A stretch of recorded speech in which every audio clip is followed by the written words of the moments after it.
This is the new 2024 BMW XM.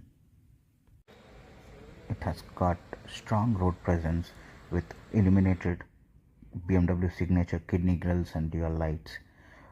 This front face might not be for everybody's taste, but this back does. Beautiful rear with quad exhaust pipes. It has got a V8 churning out 650 horsepower. Beautiful side profile, 22 inches wheels.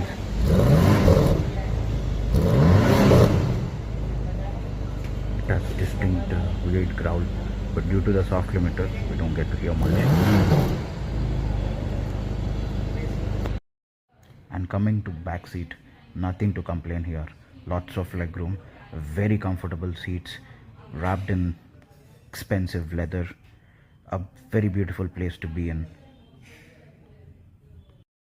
It's got premium 21 speaker, Bose & Wilkin 3D surround system, and a beautiful curved BMW display with a M steering and M gear handle. Now to the way it drives. Suspension stands on the firmer side.